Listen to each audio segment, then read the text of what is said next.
விதுரா, சுயம்வரத்தில் திரௌபதியை வென்றெடுத்தது யார்? துரியோதனனா இல்லை துச்சாதனனா? அது முழு விவரம் இன்னும் தெரியவில்லை அண்ணா. ஆனால் கௌரவர்கள் வென்றதும் உண்மை.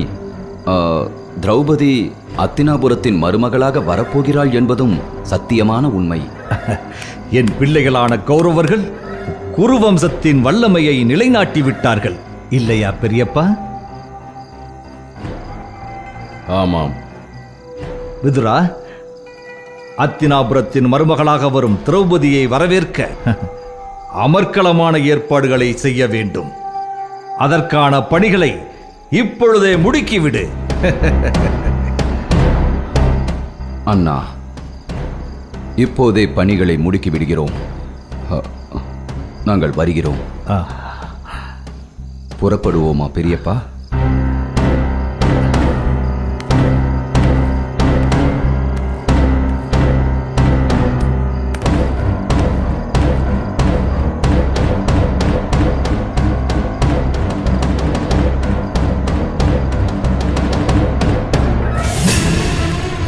தன்னந்தனியாக காட்டிற்குள் முகாமிட்டிருக்கிறோம். ஆனால் பாண்டவர்கள் படைபலத்தோடு இருக்கும் பாஞ்சால மன்னன் துருபதனிடம் அடைக்கலம் புகுந்திருக்கிறார்கள். இப்போது நம்மால் எப்படி அவர்கள் மீது போர் தொடுக்க முடியும்? நான் இப்பொழுதே தந்தைக்கு ஓலை அனுப்புகிறேன். அத்தினாபுர படைகளை இங்கே வர கோருகிறேன்.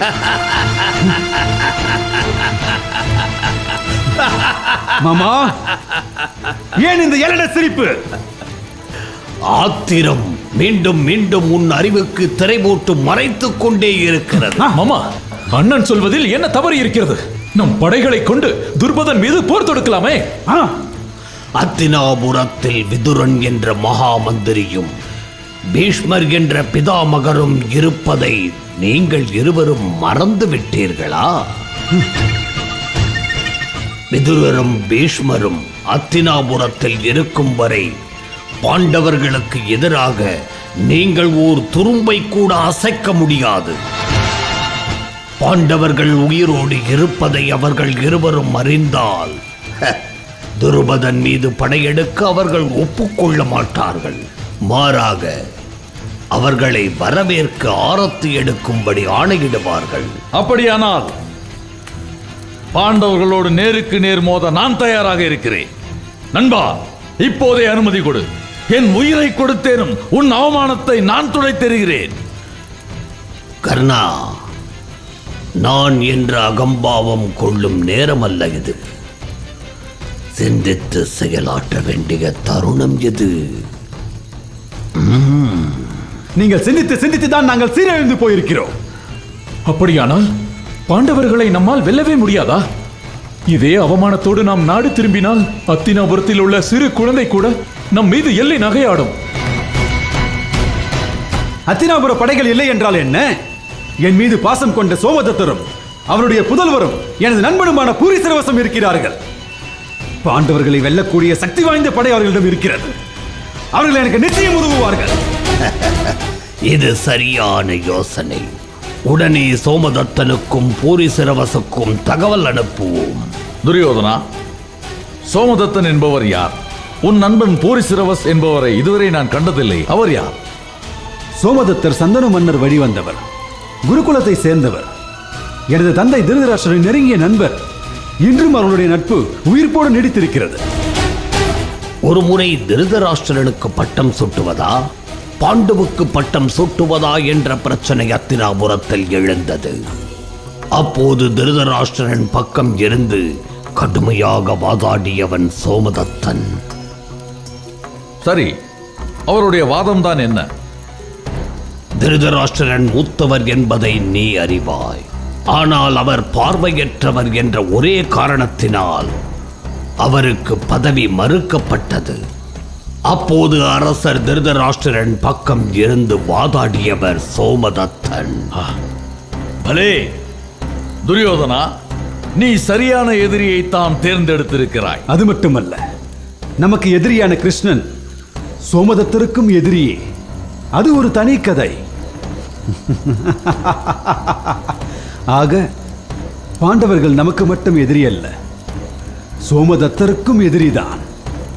நாம் பாண்டவர்கள் மீது படையெடுக்க இருக்கிறோம் என்ற விஷயத்தை அறிந்தால் சோமதத்தர் மிக்க மகிழ்ச்சி அடைவார். உடனே தனது படைகளை திரட்டிக் கொண்டு வருவார். சோமதத்தரின் படைகளை பார்த்தால் தேவர்களும் நடுங்கி விடுவார்கள். பூரி சிரவசன் 10 மத யானைகளுக்கு சமமானவன்.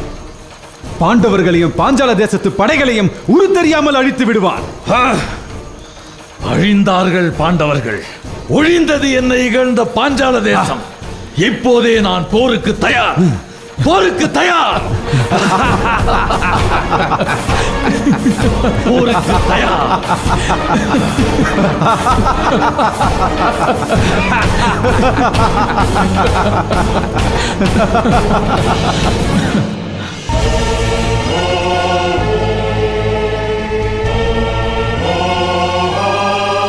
விதுரா, புதல்வர்களின் தோல்வியை திருதராஷ்டிரனால் தாங்கிக் கொள்ள முடியாது என்பதால் தானே பொய் உரைத்தாய்.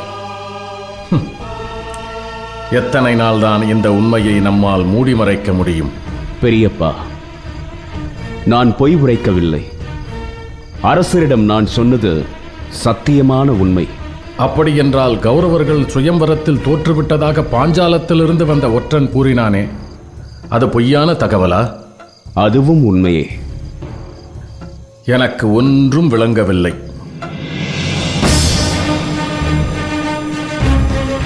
விளங்கும்படியே கூறுகிறேன். துரியோதனன் உட்பட அரசரின் புத்திரர்களான கௌரவர்கள் அனைவரும் சுயம்வரத்தில் தோல்வியே தழுவினார்கள். ஆனால் திருதராஷ்டிரனிடம் கௌரவர்கள் சுயம்வரத்திலே வென்றதாக அல்லவா கூறினாய்? கௌரவர்கள் என்று நீங்கள் யாரை கூறுகிறீர்கள் பெரியப்பா? குருவம்சத்திலே பிறந்த புத்திரர்களை நாம் கௌரவர்கள் என்று அழைக்கிறோம். அப்படி என்றால் பாண்டவர்களும் கௌரவர்கள் தானே? ஆமாம்.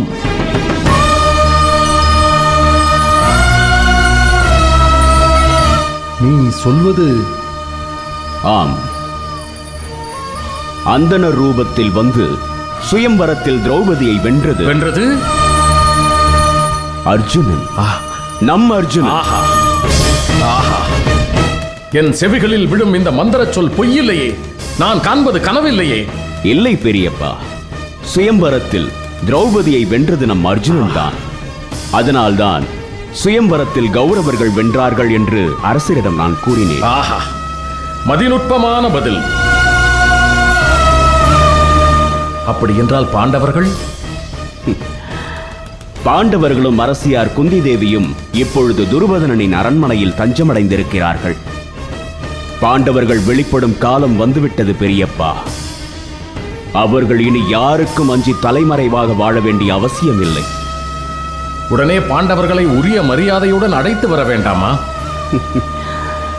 அதற்காகத்தான் பாஞ்சால மன்னன் துருபதனனுக்கு ஓலை அனுப்பியிருக்கிறேன். அவரிடமிருந்து ஓலை வந்ததும் அதற்கான ஏற்பாடுகளை தொடங்கலாம். பெரியப்பா, இந்த நாளுக்காக தான் இத்தனை காலம் நான் தவம் கிடந்தேன். ஆஹா, அளப்பரிய காரியத்தை சாதித்து விட்டாய். அளப்பரிய காரியம்.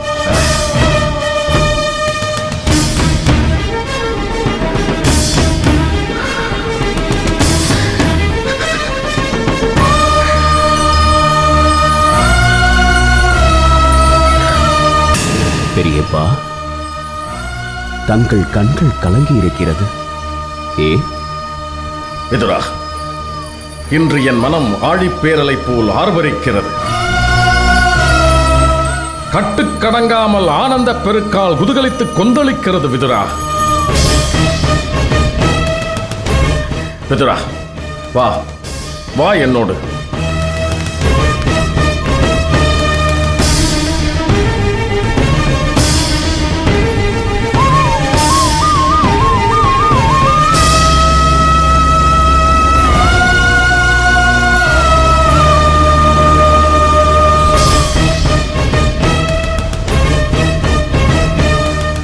அன்னையே துர்காதேவி, எம் குலம் காக்கும் தெய்வமே, பராசக்தி, பாண்டவர்கள் நலமுடன் நாடு திரும்ப உன் துணை வேண்டும் அம்மா, உன் துணை வேண்டும். பெரியப்பா, உங்களின் சன்னத நிலையை கண்டால் எனக்கு அச்சமாக இருக்கிறது. உங்களின் சன்னத நிலை என்னையும் பற்றி கொண்டது. பெரியப்பா, பாண்டவர்களை காக்க நான் பட்ட பாட்டை இப்பொழுது நினைத்தாலும் நெஞ்சம் நடுங்குகிறது.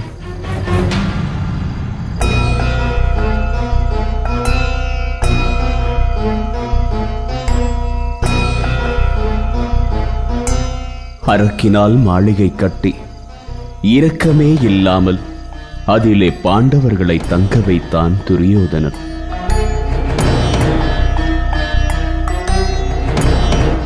அதனை முறியடிக்கும் வரை நான் பட்ட துயரத்தை சொல்லி மாளாது பெரியப்பா.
சுரங்கத்தின் வழியாக தப்பித்த பாண்டவர்கள் காடு, கடும் பனி, புயல், மழை என திக்கு தெரியாமல் அலைந்தார்கள்.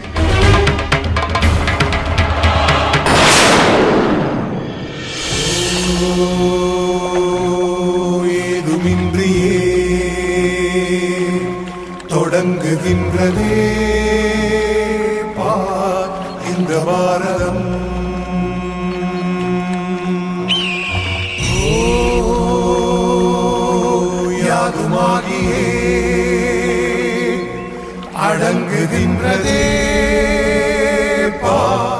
ஹத்தினாபுர அரண்மனையில் செங்கோல் ஏந்த வேண்டிய பாண்டவர்கள் கையிலே பிச்சை பாத்திரம் ஏந்தி ஒருவேளை சோற்றுக்கு அற்றலைந்தார்கள்.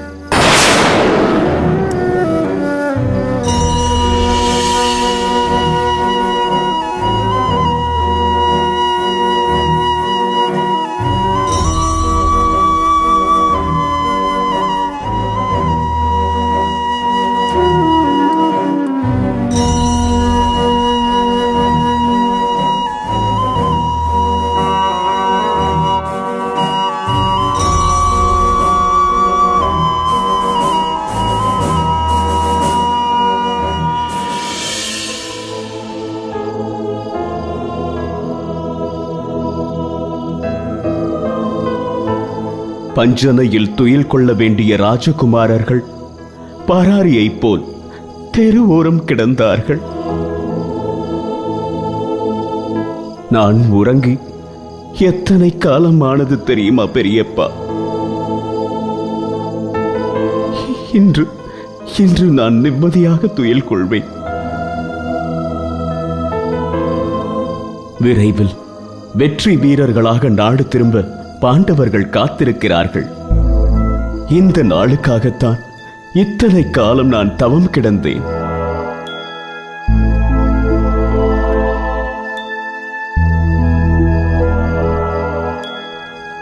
பெரியப்பா, அண்ணன் பாண்டு நாட்டை துறந்து காட்டிற்கு புறப்பட்ட அந்த நாளை உங்களுக்கு நினைவிருக்கிறதா பெரியப்பா? எப்படி மறக்க முடியும்? அன்றுதானே நாம் அவனை கடைசியாக கண்டோம். அந்த கொடிய நாளை நம்மால் எப்படி மறக்க முடியும் விதுரா?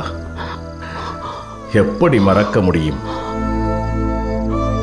அன்றே அண்ணன் பாண்டுவோடு நானும் காட்டிற்கு பயணப்பட துடித்தேன். ஆனால் அண்ணன் அதற்கு என்ன சொன்னார் தெரியுமா? நானும் உங்களோடு வனவாசம் வந்து விடுகிறேன்.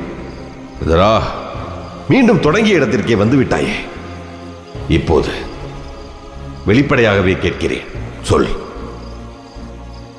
நம் மன்னன் திருதராஷ்டிரர் நல்லவரா?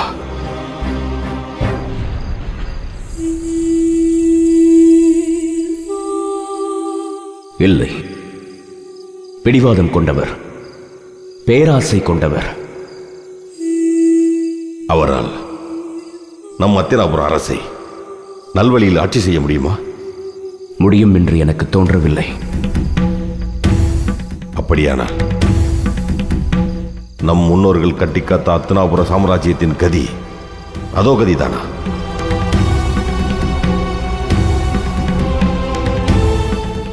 நம் ராஜமாதா அத்தினாபுர பேரரசை கட்டிக்காக்க எத்தனை போராடினார்கள் என்பதை நீ அறியாததா? அவர் பட்ட பாடுகள் எல்லாம் பாழாகிவிடும். நம் பீஷ்ம பிதாமகர் செய்த தியாகங்களும் தீர செயல்களும் அர்த்தமற்றதாகி போய்விடும். அதற்காகத்தான் சொல்கிறேன், நீ இந்த அரண்மனையில் இருப்பதுதான் இதற்கெல்லாம் தீர்வாக அமையும். அத்தினாபுர சாம்ராஜ்யத்தை வழிநடத்தும் பொறுப்பு உனக்கு இருக்கிறது. என்னதான் திருதராஷ்டிரர் மூர்க்க குணம் படைத்தவராக இருந்தாலும் அவர் நம்ம சகோதரர், பார்வையற்றவர். அவருக்கு பக்கபலமாக இருந்து அவரை நல்வழிப்படுத்த உன்னால் மட்டுமே முடியும்.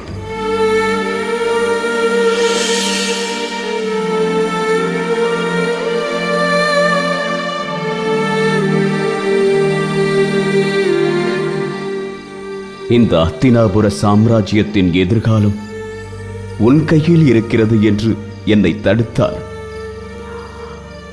அன்று அவர் சொன்ன ஒவ்வொரு வார்த்தையும் இன்றும் செவிகளில் ஒலித்துக் கொண்டே இருக்கிறது.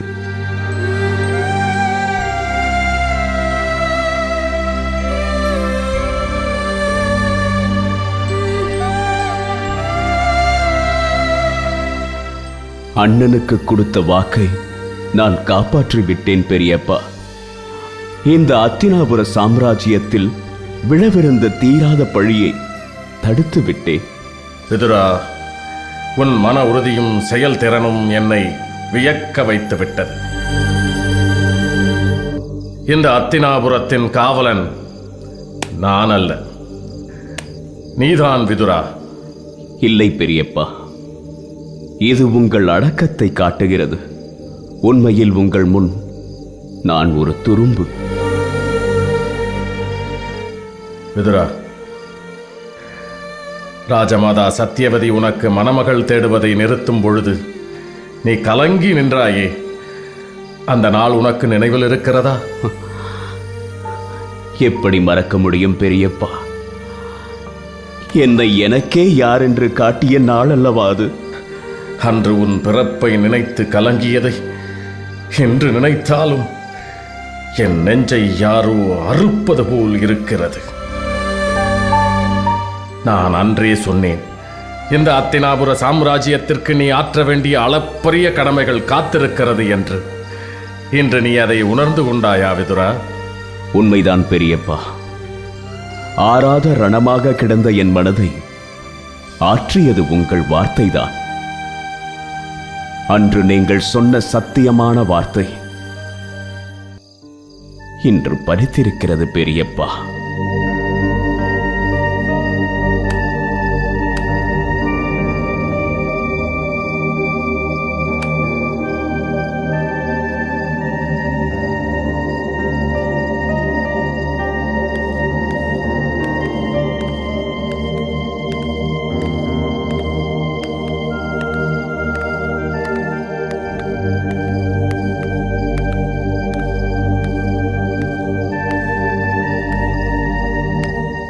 விதுரா, இந்த அத்தினாபுர சிம்மாசனத்தை பார்க்கும் பொழுது உனக்கு எதை உணர்த்துகிறது?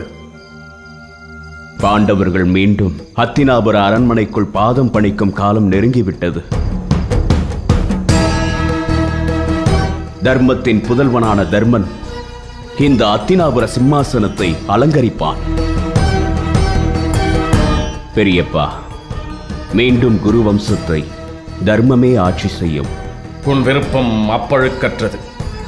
உன் விருப்பமே என் விருப்பம். விதுரா, அது நிறைவேறும் காலமும் நெருங்கிவிட்டது.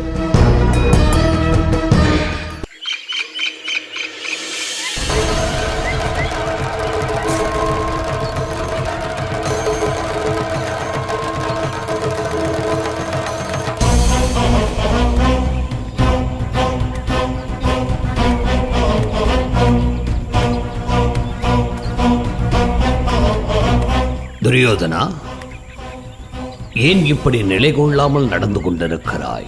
உனக்கு என்னவாயிற்று? ஓய்வில்லாததினால் எப்படி ஆகிறது? அமைதியாக ஓய்வெடு. ஓய்வு ஓய்வு எடுக்க வேண்டிய காலத்தில் இருக்கும் உங்களின் பேச்சை கேட்டேன் அல்லவா? அதுதான் ஓய்வின்றி தவித்துக் கொண்டிருக்கிறேன். புரியவில்லையா?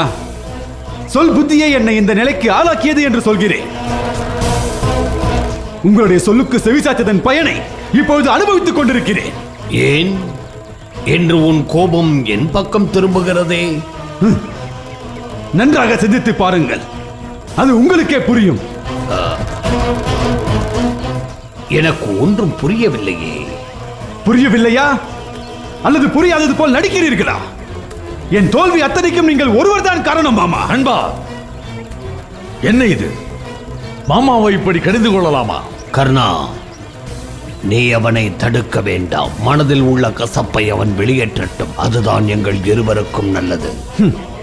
இப்படி வெற்று வார்த்தைகளை பேசி பேசியே காலத்தை கடத்தி விட்டீர்கள். அதன் விளைவு இந்த நடுக்காட்டில் தவித்துக் கொண்டிருக்கிறோம். அண்ணா, ஏன் இப்படி? மாமா, நான் உங்களை நம்பி மோசம் போனேன். பாண்டவர்களை கொல்லும் பொறுப்பை நானே ஏற்றிருந்தால் இந்நேரம் அவர்களை கொன்று குவித்திருப்பேன். என்ன, பாண்டவர்கள் கொன்றபடி என்னை வந்து சேர்ந்திருக்கும் என்று சொல்ல போகிறீர்கள், அப்படித்தானே? இப்பொழுது மட்டும் என்ன, இந்த ஊரும் உலகமும் பாண்டவர்களை நான் தான் கொன்றேன் என்று என்னை தானே தூற்றிக் கொண்டிருக்கிறது.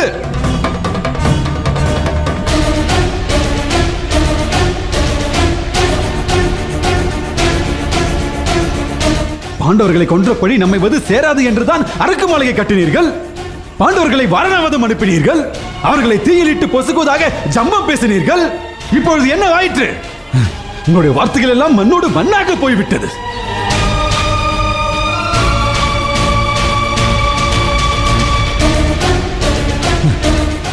மாமா, என்ன சொன்னீர்கள்?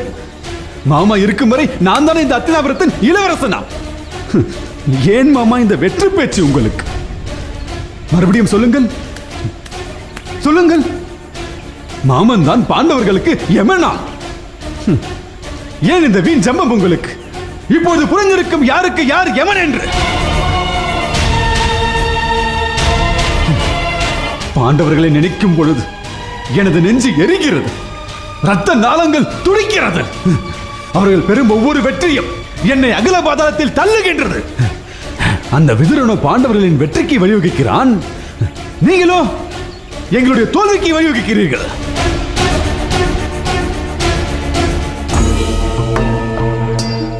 நீங்கள் திட்டம் அமைக்கிறீர், அந்த விதுரன் அந்த திட்டத்தை முறியடித்து பாண்டவர்களின் வெற்றிக்கு வழிவகுக்கிறான். ஏன் ஏன் பாண்டவர்கள் வெற்றி பெற வைக்க வேண்டும் என்ற மன உறுதி விதுரனிடம் இருக்கிறது, ஆனால் அது உங்களிடம் இல்லையே. அதனால்தான் நாங்கள் இங்கு வெற்றி மரமாக நின்று கொண்டிருக்கிறோம். துரியோதனா, நண்பா, நடந்தது நடந்து முடிந்து விட்டது.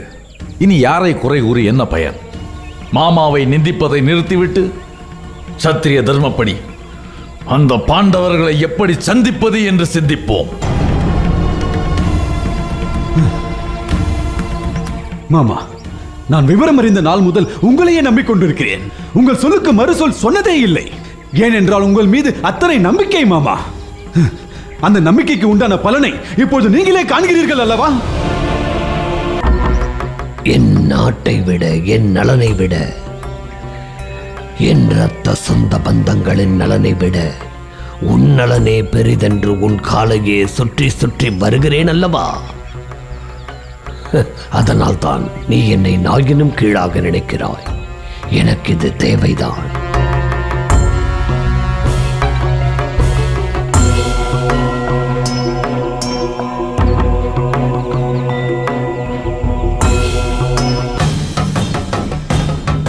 துரியோதனா, உன் வெற்றியை தவிர வேறொன்றையும் சிந்திக்க தெரியாதவன் இந்த சகுனி மாமா. உனக்காக என் நாட்டை மறந்தேன், குடும்பத்தை மறந்தேன், மனைவியை மறந்தேன், மக்களை மறந்தேன், ஏன் என்னையே மறந்தேன். எனக்கான அடையாளத்தை இழந்தேன். ஆம், இன்று நான் காந்தார மன்னன் அல்ல,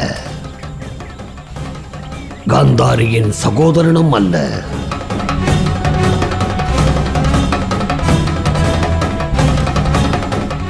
துரியோதனனின் மாமன். இதுதான் என் அடையாளம்.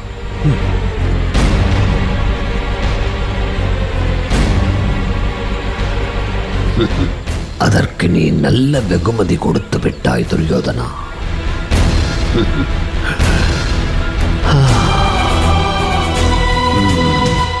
விருந்தும் மருந்தும் 3 நாளைக்குத்தான் என்பார்கள். அது சரியாகத்தான் இருக்கிறது. நான் என் நாட்டை துறந்து அத்தினாபுரத்திலே தங்கியது எத்தனை பெரிய தவறென்று என்றல்லவா புரிகிறது. மாமா, துரியோதனன் அப்பழுக்கற்றவன் என்பது உங்களுக்கு தெரியாதா? அவன் அறியாமல் எய்த சிறு கல்லிற்கா இத்தனை கசையடி? கல்லாக இருந்தால் பொறுக்கலாம், மறக்கலாம். ஆனால் விழுந்தது சொல்லல்லவா?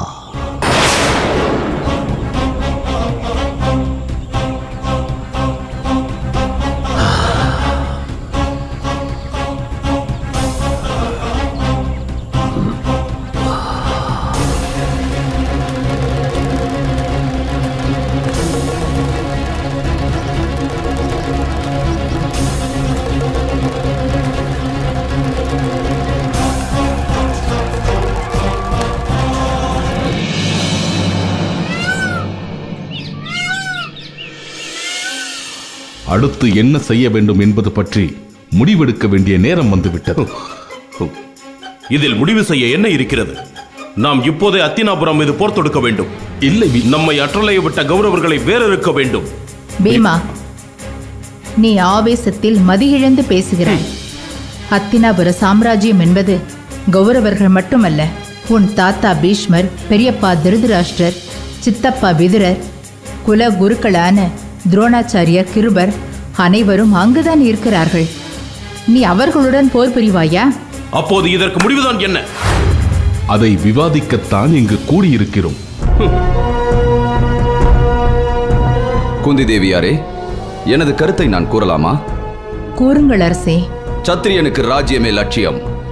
அந்த லட்சியத்திற்கு எதிரே எந்த உறவு குறுக்கே வந்தாலும் அதை தகர்த்தெறிய வேண்டும் என்பதுதான் எனது கருத்து. அரசே, தங்களின் கருத்தில் எனக்கும் எந்த மாற்று கருத்தும் இல்லை. ஆனால் என் புத்திரர்களுக்கு ராஜ்யம் கிடைக்க வேண்டும் என்று உளமாற எண்ணும் உறவுகள் அத்தினாபுரத்தில் இருக்கின்றன. அவர்களை கருத்தில் கொள்ள வேண்டிய நிலையில் நாங்கள் இருக்கிறோம். அப்படியானால் நாம் இப்போது அத்தினாபுரம் புறப்படுவோம். சான்றோர் நிறைந்த அத்தினாபுர பேரவையில் நமது தரப்பு நியாயத்தை எடுத்துரைப்போம். நமக்கு துரோகம் இழைத்த துரியோதனன் உள்ளிட்டோர் நமது காலில் மண்டியிடும் வரை. அர்ஜுனா, இது நடைமுறையில் சாத்தியப்படாது. ஏன் சாத்தியப்படாது? தான் செய்த குற்றத்தை ஒரு நாளும் துரியோதனன் ஒத்துக்கொண்டதில்லை. நாம் அவனிடம் நீதியை எதிர்பார்ப்பது பாலையில் குளிர்நீர் தேடுவதற்கு சமம். அண்ணா, பிதாமகர், சித்தப்பா விதுரர் நம் தரப்பு நியாயத்தை சபையில் எடுத்துரைக்க மாட்டார்களா என்ன? நிச்சயம் எடுத்துரைப்பார்கள். ஆனால் அதிகாரம் அரசர் கையில். அரசரோ சகுனியின் பிடியில். சகுனி யார் வசம் என்பதை நான் சொல்லி தெரிய வேண்டியதில்லை. தற்பொழுதும் ஒன்றும் தாமதமாகிவிடவில்லை. சமாதான பேச்சுவார்த்தைக்கு அழைப்பு விடுப்போமே. இதுவும் நல்ல யோசனைதான். ஆனால் அப்படி செய்தால் கௌரவர்கள் குற்றமற்றவர்கள் என்று நாமே ஒப்புக்கொண்டதற்கு சமமாகும். சிந்தித்து செயலாற்ற வேண்டிய தருணத்தில் நாம் இருக்கிறோம். இதுவரை நம்மை வழி நடத்தியவர் உங்களின் சித்தப்பா விதுரர்தான். இனியும் வழி நடத்துவார். அவரிடமிருந்து நிச்சயம் ஏதாவது தகவல் வரும்.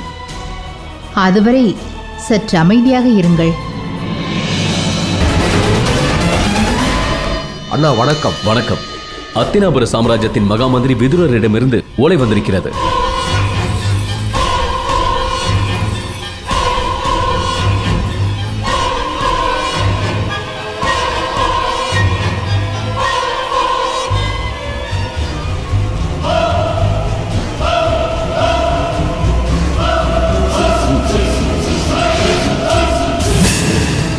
பாண்டவர் திருமணம் பாரெங்கும் பரவட்டும்.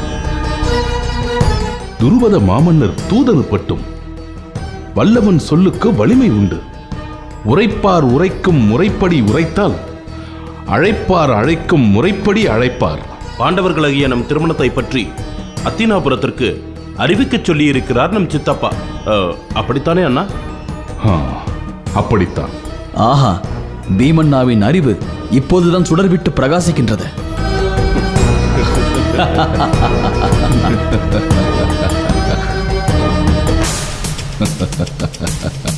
அண்ணா, அந்த ஓலையை சற்று என்னிடம் கொடுங்கள். பாண்டவர் திருமணம் பாரெங்கும் பரவட்டும். துருபத மாமன்னர் தூது அனுப்பட்டும். வல்லவன் சொல்லுக்கு வலிமை உண்டு. உரைப்பார் உரைக்கும் முறைப்படி உரைத்தால் அழைப்பார் அழைக்கும் முறைப்படி அழைப்பர். அண்ணா, மேலோட்டமாக பார்த்தால் நீங்கள் சொல்வது சரிதான். ஆனால் சித்தப்பா அனுப்பிய ஓலையில் வேறொரு உட்பொருளும் அடங்கியிருக்கிறது. சகதேவா, அதன் உட்பொருளை உன்னால் விளக்க முடியுமா? பாண்டவர் திருமணத்தை பாரெங்கும் பரவட்டும் என்பதன் பொருளை யாவரும் அறிவீர். நாம் வெளிப்படலாம். நம் திருமண செய்தியை உலகிற்கே அறிவிக்கலாம் என்பதே அதன் பொருள். துருபத மாமன்னர் தூது அனுப்பட்டும் என்பதற்கு பீமண்ணா சொன்னதே பொருள். ஆனால் அதன் பின்னர் உள்ள சொற்களோடு இந்த வாக்கியத்தை இணைத்தே பொருள் கொள்ள வேண்டும். வல்லவன் சொல்லுக்கு வலிமையுண்டு. அதாவது துருபத மாமன்னர் வலிமை பொருந்தியவர். அவர் சொல்லுக்கு அத்தினாபுர சாம்ராஜ்யம் மதிப்பு கொடுத்தே தீர வேண்டும் என்பதே இதன் பொருளாகிறது. அடுத்தது, உரைப்போர் உரைக்கும் முறைப்படி உரைத்தால் அழைப்போர் அழைக்கும் முறைப்படி அழைப்பர். அதாவது துருபத மாமன்னர் இந்த தகவலை அத்தினாபுர அரசுக்கு சொல்ல வேண்டிய விதத்தில் சொன்னால் அழைப்போர், அதாவது திருதராஷ்டிர மாமன்னர் அழைக்க வேண்டிய ராஜ மரியாதையோடு பாண்டவர்களாகிய நம்மை வரவேற்பார் என்பதே இதன் பொருள். 3 வாக்கியங்களுக்குள் இத்தனை பொருளா? மகாமந்திரி விதுரரின் மதிநுட்பத்தை நான் கேள்விப்பட்டிருக்கிறேன். ஆனால் இன்றுதான் நேரில் காண்கிறேன். நாம் இப்போது என்ன செய்வது? உடனே அரசரின் மூலம் ஓலை அனுப்ப வேண்டியதுதான். ஹத்தினாபுரத்திலிருந்து ஓலை வந்த பிறகுதான் என் மனம் சற்று அமைதி அடைந்துள்ளது. அம்மா, இது அத்தினாபுரத்திலிருந்து வந்த ஓலை அல்ல. நமது சித்தப்பா விதுரர் நமக்கு தனிப்பட்ட முறையில் அனுப்பிய ஓலை. இதில் மகிழ்வதற்கு எதுவும் இல்லை. நாம் உயிரோடு இருப்பது இதுவரை அரசர் திருதராஷ்டிரருக்கு தெரிந்திருக்க வாய்ப்பில்லை. அதை தெரியப்படுத்துவோம். அதன் பிறகு ராஜ முறைப்படி நமக்கு அழைப்பு வர வேண்டும்.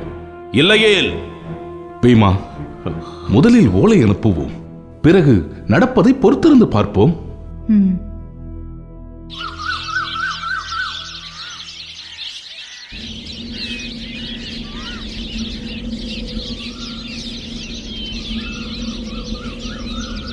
விதுரா, பாஞ்சாலத்திலிருந்து இன்னும் எந்த தகவலும் வராதது ஏன்? திரௌபதியை சுயம்வரத்தில் வென்ற கௌரவர்கள் இன்னும் ஏன் நாடு திரும்பவில்லை? அரசே, அவர்கள் எந்த நேரத்திலும் வந்துவிடக்கூடும் என்று நான் நினைக்கிறேன். இல்லையா பெரியப்பா? ஆம், நானும் அப்படித்தான் நினைக்கிறேன்.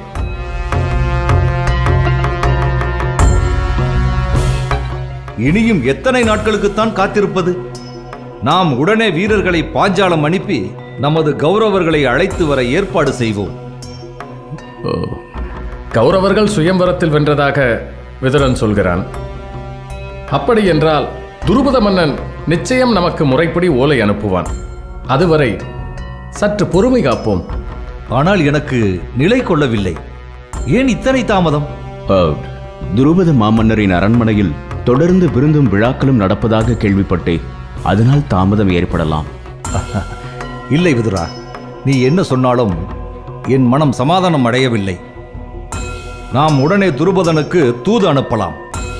கௌரவர்களையும் திரௌபதியையும் முறைப்படி அழைத்து வர ஏற்பாடு செய்யலாம்.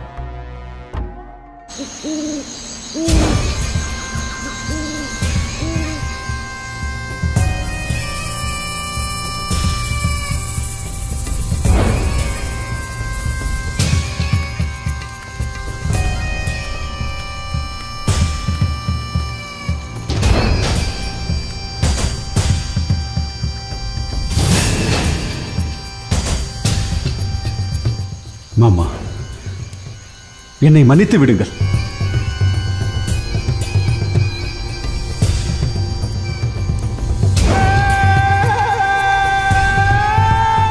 மாமா, ஏதோ ஆத்திரத்தில் வார்த்தைகளை கொட்டிவிட்டேன். எனக்கு உங்களை விட்டால் வேறு யார் இருக்கிறார்? பிரியத்துக்குரிய மாமா என்பதால் உரிமையோடு கடிந்து கொண்டேன். மாமா, யார் மீது அளவுக்கு அதிகமாக அன்பு வைத்திருக்கிறோமோ, யாரிடம் உரிமை இருக்கிறதோ, யார் மீது முழுமையான நம்பிக்கை இருக்கிறதோ அவர்களிடம்தான் கோபம் கொள்ள முடியும். இதை வயதிலும் அனுபவத்திலும் மூத்தவரான தங்களுக்கு நான் சொல்லி புரிய வேண்டியதில்லை.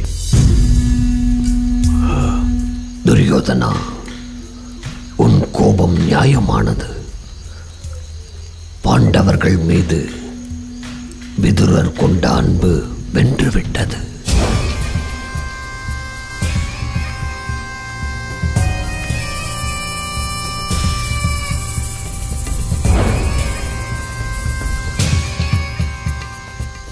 என்னை நானே சுய பரிசோதனை செய்து கொள்ள வேண்டிய தருணம் இது. அதைத்தான் நீ இப்போது எனக்கு நினைவூட்டி இருக்கிறாய். ஆகவே உன் வார்த்தைகள் அத்தனையும் சிந்திக்க தகுந்தது. நம்மையே நாம் புடம் போட்டு பார்த்து கொள்ள வேண்டிய அவசியம் ஏற்படுகிறது. அப்போதுதான் நாம் வெற்றி இலக்கை எட்ட முடியும். மாமா, நீங்கள் 1000 சொன்னாலும் நான் பேசியது தவறுதான். என்னை மன்னித்து விடுங்கள். மாபெரும் சக்கரவர்த்தியாக போகும் உன்னிடம் மற்றவர்கள் தான் மண்டியிட வேண்டும். மாவீரனாகிய நீ யாரிடமும் மண்டியிடக்கூடாது.